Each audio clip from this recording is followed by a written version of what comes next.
what's happened here over the past couple of years of my life. Just about every week for the past 2 years has started out about the same. I hop in the car, drive my 45 minutes to whichever airport I'm flying out of this week. I head down. Okay, if I've had a bad week, I might opt in for the security pat down. But usually I just go through the screening process, but I've got a routine. I know which bag to pack. I know what goes where. And everything always makes it in the bag, except for a couple of belts and a few ties that all have been purchased before 7:30 in the morning at a Walmart somewhere near you. This is what life's like as a professional speaker. And I can remember back in January, I had this opportunity. I got on a plane. Now, you got to think, over the last year, I've probably been on 200 airplanes at least, going or coming from somewhere to go speak and present and carry on. And I get to the airport, I get checked in, I go through security. My favorite part of the flight is probably in Houston, about July or August, when they open that door and you step onto the jetway and jet exhaust. Hot, sticky, sweet, tasty jet exhaust. You head down, you get onto the plane, and you settle in. You know the routine. That wheelie bag goes above you in the seat compartment. Wheels out, please. Otherwise, it's not going to fit. Your small bag has to fit underneath the seat in front of you. Please put your tray table upright. Get your seat upright. Buckle your seat belt, please. Turn off your electronic devices. And please listen to me tell you one more time what to happen in the event of a water landing. Back in January, I get on this plane. I was headed from Houston, Texas, up to Midland, Odessa. You flown into Midland? You like it over there? It's a great place, isn't it? I've never seen a network of lease roads and oil wells like you see when you fly into that airport. And I'm flying in, and I'm seated back at about row 22A. Now, I'm on a regional jet. All right? The regional jets are the ones that the A seat is both a window and an aisle. It's the best part of the whole flight. So I'm sitting back here about row 22A, very near the back of the aircraft, just ahead of the lavatory. Another great, sweet, wonderful smell of flying. So here I am on the plane, having a great time, sitting back there in my routine. I've got my Kindle going, I'm reading a book, I've got an iPad, or my iPod going, playing some music. But I kind of noticed something different. I noticed it started when I got on the plane, and there was just something amazingly pleasant about this flight attendant. I've been on a lot of planes, and trust me, they're not all that nice.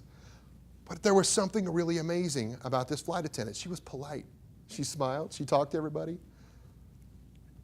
And before the flight had taken off, I caught a glimpse of her name tag, and I knew what was coming. We get up to our cruising altitude. She starts coming back down through the aisleway with her cart of beverages.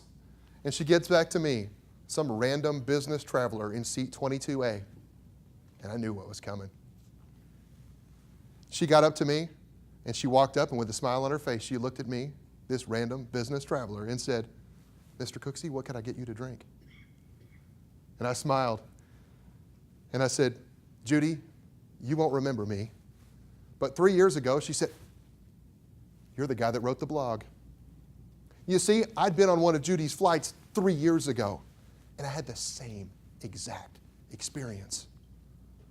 She was amazing. She was polite. In fact, Judy goes down. It kind of freaked me out the first time, right? She came out, she calls me by name. I'm like, okay, I'm not a first-class flyer. I don't even have status yet. This is early in my career. Nobody should know who I am. I was like, who knows I'm on this flight? I'm not supposed to be. She looks at me, she said, "Mr. Cooksey, what would you like to drink?" And I asked her on that flight, I said, "Judy, I'm sorry, did you call me by name when you asked what I wanted to drink?" And she said, "Why, yes, I sure did." Diet Coke it was? I said, well, yes. She goes, "Is everything okay?" And I said, "Well, I'm just curious. Why?" And she leaned down to me as if she'd never said this before. She said, "You know, this job isn't rocket science." And I said, "Okay." She said, "You know, a few years ago I was flying around, and I fly a lot. You think I fly a lot? You think we fly a lot as speakers? These flight attendants get it done." And she's on a flight. She said, "You know what? I was really getting bored. And I figured out the last thing somebody handed me before I take off, stick their arm through the door with a manifest telling me the name of every person seated on the plane." Because I decided at that point I was going to take it upon myself to start introducing myself to people and calling them by name on my flights. Nobody told her to do that. Nobody told her to do that. So back in January, we're talking about, I had written a blog about that experience. I had also sent a quick note over to the airline and said, please recognize Judy McClure as being an outstanding person who works for you. But I never knew if Judy had gotten the message. She said, oh yes. She said, first of all, I didn't know what a blog was until my boss handed me a copy of yours in a meeting. And I said, all right, that's good. What are we going to do with that? She said, well, I just wanted to tell you thank you. And I said, Judy, this is great. And so we chatted for a few minutes, and you could tell the person behind me was like, my Diet Coke, please? Right? So she goes back, serves them the drinks. We finish out the flight. I kind of drug my feet towards the end, though, because I wanted to chat with Judy a little more. And I got to the end of the flight. Everybody else got off the plane. I was the last guy off. I'm carrying my wheelie bag off, and I've got my carry-on bag. In the other hand, I'm walking out. And I stopped, and I said, Judy, I just wanted to say again, thank you. And she looked at me. She said, wait a minute, before you leave. You travel around and you teach people about customer service, don't you? She did read my blog. I said, yes, I do. She said, let me ask you a question. What could I be doing different? My jaw hit the jetway. I said, Judy, do you understand for the past 3 years I've been telling your story as what to do for great customer service, how to take initiative? And nobody told you to call anyone by name. I said, let me ask you a question, Judy. Where did you learn it? She said, you know, as I think back, it probably had something to do with my mom and dad.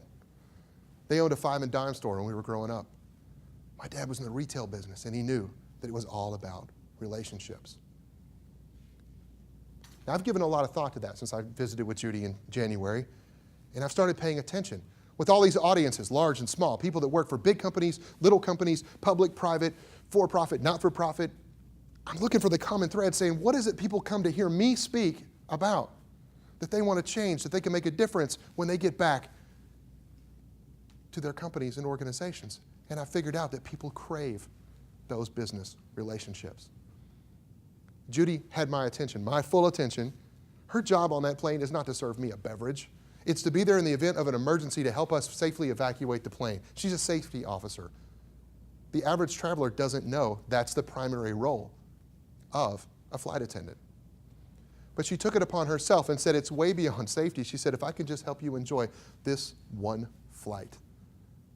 That's her contribution back to what she does.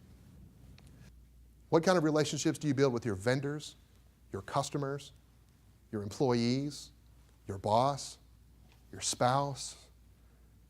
Folks, I can tell you, all the problems I've helped coach people to understand how to become better at what they do.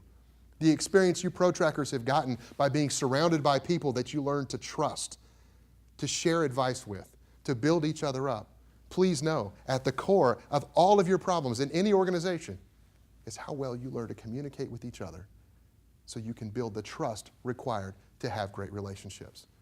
I applaud each and every one of you that are graduating today for taking that bold step. I loved the message of being here to become better at what you already know inside you can do and get that message out. I thank you all for the chance to be here today, and I challenge you all, focus on those relationships, and the rest of it falls right into place. Thank you.